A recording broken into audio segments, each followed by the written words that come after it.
보건의료노조가 정부와의 협상 결과 파업을 철회했습니다.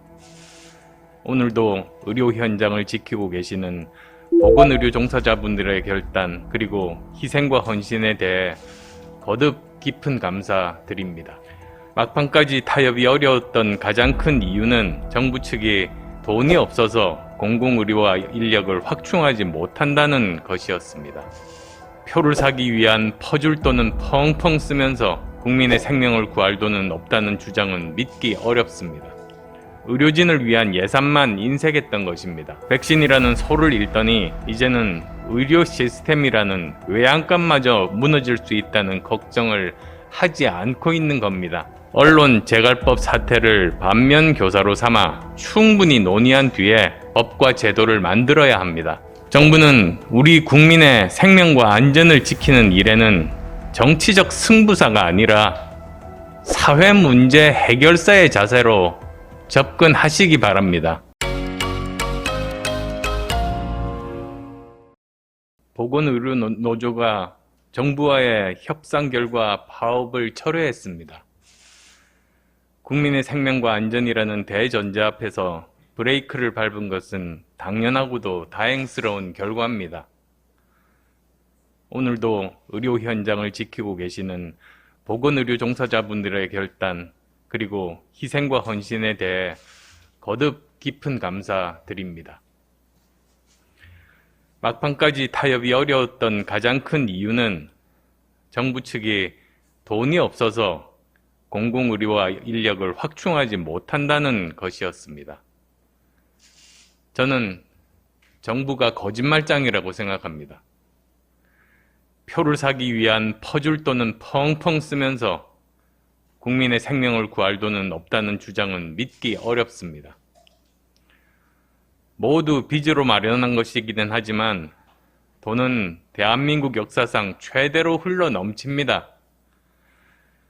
내년 예산안은 604조 원입니다. 문재인 정권이 처음 시작할 때 400조 원이던 예산을 5년 만에 51%나 증가시켰습니다. 내년 나라빚이 1068조 원입니다. 대한민국 건국 이래 박근혜 정부까지 70여 년간 진 모든 빚의 합이 660조 원이었는데 문재인 정부 혼자 408조 원 빚을 졌습니다. 대통령 후보 시절엔 토건적폐라고 하던 SOC 예산 역시 역대 최대인 27조 5천억 원입니다. 결국 이렇게 돈은 넘치는데 의료진을 위한 예산만 인색했던 것입니다. 정부는 코로나19 극복을 위한 백신 등 감염병 대응 예산을 5조 8천억 원으로 잡았습니다. 올해 8천억 원보다 7배 이상 늘어난 겁니다. 그러나 여기서도 열악한 환경에 파업까지 내몰린 의료진을 위한 예산은 찾기 어렵습니다. 백신이라는 소를 읽더니 이제는 의료 시스템이라는 외양간마저 무너질 수 있다는 걱정을 하지 않고 있는 겁니다.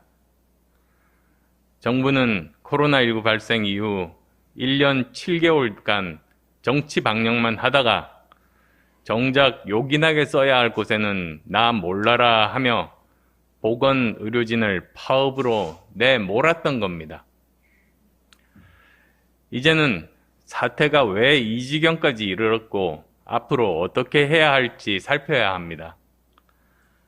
우선적으로 5대 핵심 쟁점에 대한 광범위하고 면밀한 사회적 논의가 진행되어야 합니다.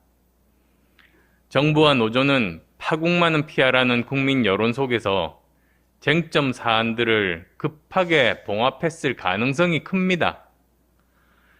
그러나 쟁점 사안 하나하나에 디테일이라는 악마가 숨어 있고 수많은 이해관계가 얽히고 설켜 있습니다. 언론 재갈법 사태를 반면교사로 삼아 충분히 논의한 뒤에 법과 제도를 만들어야 합니다. 저와 국민의당도 적극적으로 논의에 동참하겠습니다. 정부는 우리 국민의 생명과 안전을 지키는 일에는 정치적 승부사가 아니라 사회 문제 해결사의 자세로 접근하시기 바랍니다.